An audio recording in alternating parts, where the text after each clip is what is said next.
Assalamualaikum warahmatullahi wabarakatuh.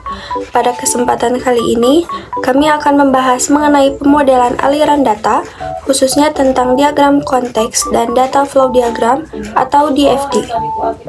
Materi ini diambil dari pertemuan ke-6 pada mata kuliah Analisis Sistem Informasi.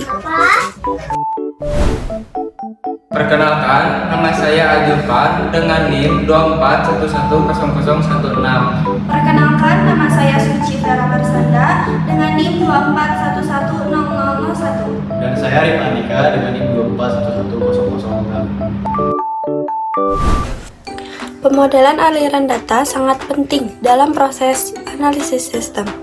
Melalui model ini, kebutuhan pengguna dapat diterjemahkan menjadi bentuk visual yang lebih mudah dipahami. Dengan adanya diagram aliran data, komunikasi antara analisis, programmer, dan para stakeholder menjadi lebih jelas. Hal ini dapat mengurangi risiko terjadinya salah interpretasi dalam proses pengembangan sistem. Selain itu, pemodelan aliran data biasanya digunakan pada tahap awal untuk memahami proses bisnis dan bagaimana data bergerak di dalam sistem. Adapun tujuan penulisan materi ini adalah yang pertama, untuk memahami konsep dasar dari pemodelan aliran data. Kedua, menjelaskan berbagai simbol dan aturan yang digunakan dalam penyusunan data flow diagram. Ketiga, menguraikan langkah-langkah dalam membuat diagram teks DFD level 0 dan level 1. Berdasarkan latar belakang tersebut, terdapat beberapa rumusan masalah yang akan dibahas, yaitu apa sih tujuan dari pemodelan aliran data, bagaimana cara menyusun diagram konteks, dan bagaimana langkah penyusunan DFD level 0 dan level 1. Pemodelan aliran data digunakan untuk menggambarkan bagaimana informasi bergerak di dalam sebuah sistem tanpa melibatkan detail teknis seperti bahasa pemrograman atau struktur database. DFD disusun menggunakan pendekatan bertingkat, dimulai dari diagram konteks, kemudian diturunkan menjadi DFD level 0, dan jika diperlukan dapat dijabarkan lagi menjadi DFD level 1. Secara keseluruhan, pemodelan ini berfungsi sebagai alat komunikasi yang efektif antara berbagai pihak yang terlibat dalam pengembangan sistem. Di sini saya akan menjelaskan lalu ada pentingnya pemodelan aliran data. 1. Mengurangi miskomunikasi, yaitu secara drastis mengurangi potensi salah persepsi antara pengguna, analisis, dan programmer. Kedua, mendefinisikan batas jelas. Lalu kita dapat menetapkan batas sistem atau sistem boundary secara jelas. Ketiga, fondasi perancangan, yaitu DFD menjadi dasar yang kokoh untuk perancangan database dan spesifikasi sistem teknis berikutnya. Terakhir, 4. Memudahkan dokumentasi, yaitu tentu saja ini juga sangat mempermudah proses pencatatan dan dokumentasi proses yang terjadi di dalam sistem. Lalu kita memasuki ke simbol dalam DFD. Untuk membuat diagram yang struktur, kita menggunakan notasi standar seperti U-Down atau Gen-Sarson yang terdiri dari 4 simbol utama, yaitu pertama intensitas eksternal dilambangkan dengan persegi. Yang kedua ada proses, yaitu dilambangkan dengan lingkaran atau rounded rectangle. Ketiga data store, yaitu dilambangkan dengan persegi panjang terbuka, tempat penyimpanan data. Yang terakhir ada aliran data, yaitu dilambangkan dengan panah, menunjukkan perpindahan informasi. Di sini ada aturan kunci DFD yang tidak boleh kita langgar saat menyusun DFD. Pertama, tidak ada aliran data langsung, yaitu data harus selalu melalui proses. Jadi tidak boleh ada aliran dari entitas ke entitas atau dari data store ke data store. Kedua, penamaan wajib jelas, yaitu setiap aliran data harus diberi nama yang jelas. Sementara itu, nama proses kita harus menggunakan kata kerja. Yang terakhir, ingat DFD tidak menggambarkan urutan waktu atau flow logika seperti flowchart. Kita mulai dari level tertinggi, yaitu diagram konteks. Ini adalah gambar makro dari sistem. Yang pertama, diagram ini hanya menampilkan satu proses utama yang mewakili seluruh sistem. Yang kedua, tugasnya adalah menggambarkan data sistem secara global. Yang ketiga, kita hanya melihat interaksi antara sistem dan dunia luarnya, yaitu entitas eksternal dan aliran data masuk dan keluar. Yang terakhir, ini yang penting, diagram konteks tidak menampilkan data store.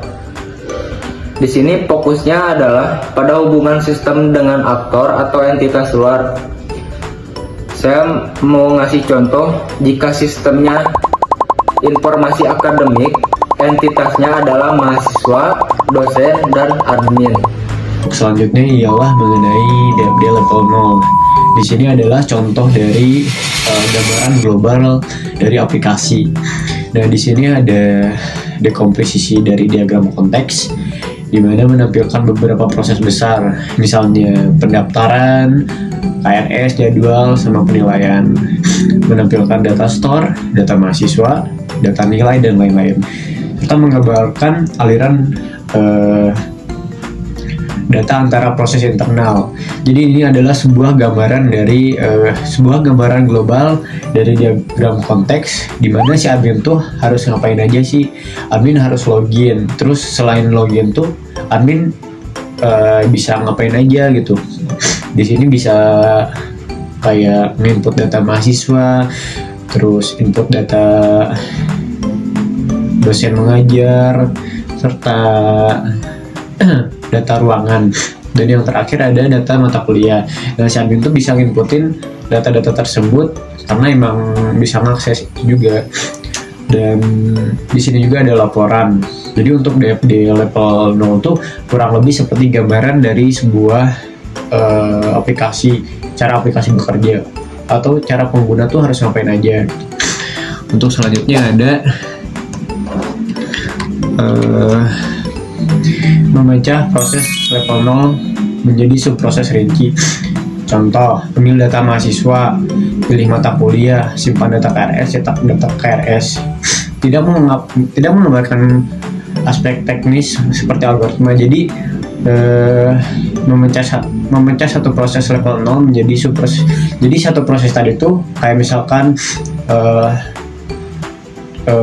mengambil data mahasiswa atau KRS tuh gimana sih caranya. Nah, ini tidak menggambarkan aspek teknis seperti algoritmanya, hanya membagi ke beberapa subproses rinci gitu. Baik, untuk selanjutnya ada konsistensasi antar level. Nah, input output itu harus sama antara konteks dan level 0. Kenapa harus sama? Jadi untuk menghindari terjadinya beberapa kesalahan atau disebut black hole. Nah, yang kedua, tidak boleh muncul entitas baru di level 0 atau 1. Yang ketiga ada nama data flow harus konsisten. Dan yang keempat ada aliran data tidak boleh hilang atau muncul tiba-tiba. Jadi ini tuh adalah konsistensi antar level tuh apa sih? Nah, jadi setiap apa yang kita bikin tuh harus ada penjelasannya, ada input, ada output, terus penamaan juga harus sama, dan aliran tuh tidak boleh tiba-tiba ada, tidak boleh tiba-tiba menghilang gitu. Baik, untuk selanjutnya ada kesalahan umum dalam DFD. Yang pertama ada proses tanpa output atau black hole, seperti yang saya tadi bilang ya. Terus yang kedua ada data muncul tanpa sumber, spontaneous data. Yang ketiga, nama proses terlalu teknis atau umum. Yang keempat, DFD terlalu detail seperti flowchart. Nah, jadi DFD itu hanya sebuah gambaran global. Kalau flowchart tuh lebih ke kayak detail, kayak datanya dari mana, terus ininya si data tuh bakalan dikirim kemana lagi dan berisi apa aja datanya itu tidak dibahas di DFD atau tidak digambarkan di DFD. Terus yang kelima ada tidak menjaga keseimbangan antar level. Nah ini biasanya sangat sering terjadi kesalahan tuh 5 ini ya untuk dalam pembuatan DFD. Terus yang terakhir ada kesimpulan nih. Untuk kesimpulan sendiri, yang pertama pemodelan aliran data penting untuk menggambarkan proses sistem secara terstruktur. Terus yang kedua, diagram konteks memberi gambaran makro level 0 dan 1 memberi rincian alur. Jadi level diagram makro tuh, diagram konteks level 0 tuh hanya menggambarkan secara global. Kalau diagram makro level 1 itu memberi rincian alurnya. Terus yang ketiga, aturan konsistensi dan penulisan simbol wajib diikuti agar diagram akurat. Nah ini harus memenuhi aturan ya.